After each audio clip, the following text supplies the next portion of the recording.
Hello, welcome to another Burgundy with Tweedy video. I'm still a bit low on stocks in my cellar. I have finally put in an online order, so at some point I will have another case delivered to work through. But in the meantime, I racked my brains earlier today for where I could go to buy a couple of emergency bottles of Gevrey Chambertin. And I remembered that Harrods wine department is actually surprisingly good. As I probably said in that previous video where I bought some wine in Harrods, it's not a department store I go to very often. I'm a Fortnum and Mason man if I have to pick one of those high-end London department stores. It does sometimes feel a little bit more like a tourist attraction than a sensible place to do any shopping. But again, the wine department I think is actually quite good. And something really quite surprising happened while I was in there. I spotted what I think is the cheapest bottle of Gevrey Chambertin I've ever seen, at least during the time I've been making these videos in London. And here it is. This is a producer I'm sure I've had something from before. I can't remember now whether I liked it or not, but this is Domaine Odoul Coquard, their village level Gevrey Chambertin from 2022. And this came in at an incredibly reasonable, for Gevrey Chambertin and for London and for Harrods,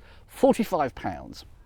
As I often say, I consider the starting price for Gevrey Chambertin to be about 60. Even online, when I can be really choosy, it's sometimes difficult to find anything under 60. It sort of starts there and goes up. If you're very lucky, now and again, something comes under that mark. But you'd expect, usually, or I'd expect, in bricks and mortar shops, in real physical shops, to pay a little bit more than what you'd pay online, and particularly here in London, and even more so in a shop like Harrods. And yet here we go. If you don't believe me, there is the price sticker on the back, the Harrods price sticker. 45 quid for a bottle of village level Gevrey Chambertin in what most people would regard as one of the most expensive department stores in the country, or one of the most expensive in the world. Anyway, this has had a bit of perturbation. It's been carried across London, so might not be in the absolute best condition, but let's give it a go. If this is even okay, I'm a very happy customer.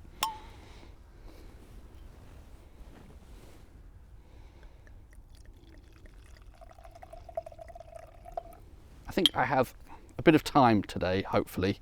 I can luxuriate over this. Is that a word? I can really take my time over this. So if the condition's not quite perfect now because it has been agitated and perhaps it's even a tiny bit warmer than I'd ideally like it to be, it can sit there peacefully now in the woods for a while, come down to more like a cellar sort of temperature, and hopefully any agitation will settle down as well. The lighting is not bad for a change. It is before sunset. I managed to get here before 4, I think. Sunset's just before 4 p.m. now, and there's still a decent amount of light. That colour, I would say, is a medium to slightly crimson. There are some nice, brighter, reddish hints from that. And it looks nice and clear and nice and glossy. I've had a couple of sort of slightly brownish Burgundies recently, but that's got a nice, bright, clear, shiny sort of appearance to it. First nose before any swirling.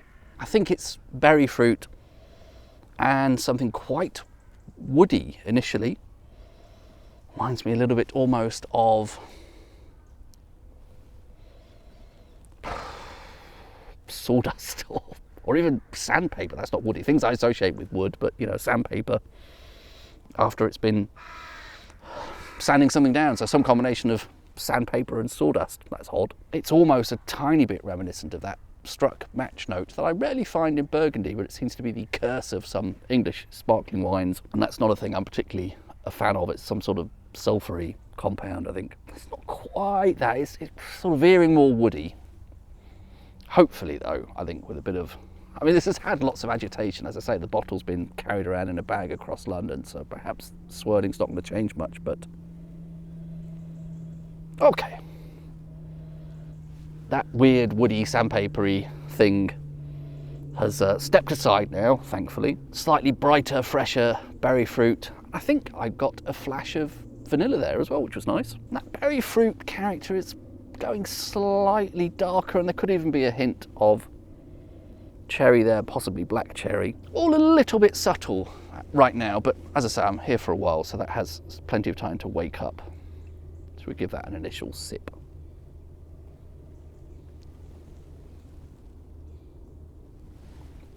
Similar kind of fruit again, bit of berry fruit, possibly a bit of cherry there on the palate. Quite hot, peppery, could be tannins, could almost actually be spice there. yeah, quite a surprising bit of spice and or tannin I'm getting on the roof of my mouth, particularly. I'm noticing. That's really does linger. But the wine, that aside, has a slightly delicate quality to it, which I quite like. Heading towards silky, I think, in mouthfeel, but that sort of hot tannic twang is distracting from that a bit. It's a bit hard to see that in isolation. Weight-wise, it's on the lighter side, I would say. Quite delicate and wispy, apart from that hot tannic flash, which is interesting.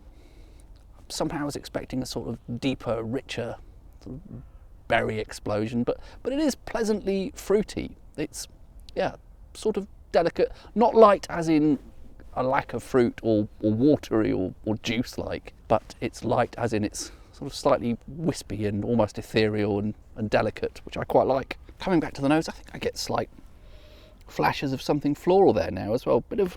Tiny bit of rose or something. Similarly, something about the mouthfeel reminds me of rose water somehow. The taste of rose water, it's something you really experience more as a smell, isn't it? Is it Lebanese desserts? They sometimes use rose water, or is it something that's used in old-fashioned English confectionery? I don't know what you do with... Why am I even aware of what rose water smells or tastes? Well, obviously it smells like roses, but... that's turning quite pretty now on the nose, actually. Possibly a tiny bit of mushroom there, but that's somewhere balanced between that and a sort of floral perfume, which I quite like. And as I'm getting used to that hot tannic flash, really enjoying the mouthfeel of that. Quite, as I say, very smooth. I think we can say silky. I think we're approaching that territory of silky, quite delicate, but not lacking interest at all. Well, I might pause there, perhaps come back a little while later.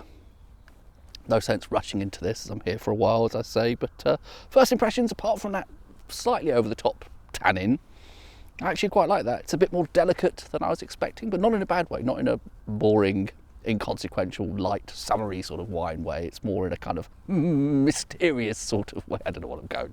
I don't know where I'm going with that string of adjectives. Shut up for now, Tweedy, and I'll come back to this later. I thought I'd try filming on my phone for a bit because I've got the GoPro over here, trying to do a time lapse of what I can see of the sunset, which won't be much here in the woods. I think it is pretty much now the moment of sunset, just shy of 4 p.m. today. I think 3:59. Still more subtle floral hints on the nose, and a fruit character I'm slightly struggling to characterise, but I think it is some mixture of the usual suspects of berry fruit and I think cherry here. It's been a while since I've had much cherry, but I think there's a bit of cherry there. And there are also these nice mushroomy hints. There's also a little patch of mushrooms right by where I'm sitting, which is nice. But I think this is in the glass rather than environmental. That initial woody thing, whatever that was, or sandpapery almost struck match note was, that's gone now, which is great. Didn't particularly like that. But yeah, berry fruit, cherries, mushrooms, bit floral, quite a nice nose, quite serious already for something only 3 years old, I would say. Those mushroomy notes and those floral notes are something that to some wines take some time to emerge in Burgundy. And that hot tannic note has either gone away or I've just got used to it. I don't know, I'm not noticing it so much now. And instead, it's a really nice, still trying to think of the right characterization for the weight of this. It's slightly towards the lighter side as Gevrey Chambertins go. I mean, they're all relatively, medium to the lighter side of medium bodied, aren't they? It's not a style of wine that produces big, thick, syrupy wines, is it? But it's got a really nice delicacy without being light and pale and not interesting enough, if that somehow makes sense. There is also a savoury quality to that, which is quite nice, and some mineral notes as well. Enjoying both of those aspects too, but all the while actually also some quite pretty fruit on the palate.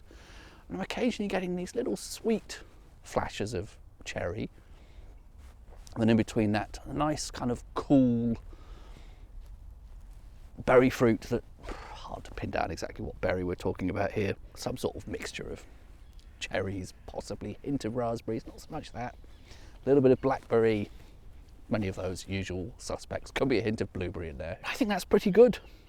It is just slightly on the lighter side, but not without seriousness, if that makes sense. I suppose there is a certain amount of concentration. That's how we've ended up with this delicate, dainty, elegant wine. It's quite an elegant wine, I think. And 45 quid, you know, if you're not familiar with Burgundy pricing, you will think, well, that's still a very expensive bottle of wine. Of course, it's supposed to be elegant, it's supposed to be sophisticated. But for Gevrey Chambertin, that is a very cheap wine. The crazy standards of Burgundy, that is an absolute bargain, I think. And from Harrods, of all places. Isn't that nuts? Very happy with that, actually. I would buy that again happily if ever in Knightsbridge, looking for something to drink in Hyde Park. Slightly ridiculous now that I carried this all the way back to Hampstead Heath. I suppose I could have sat somewhere in Hyde Park. Good stuff. Well done, Odoul, Coquard. I'm almost certainly mispronouncing that. And well done, Harrods. Who would have thought it? Cheers.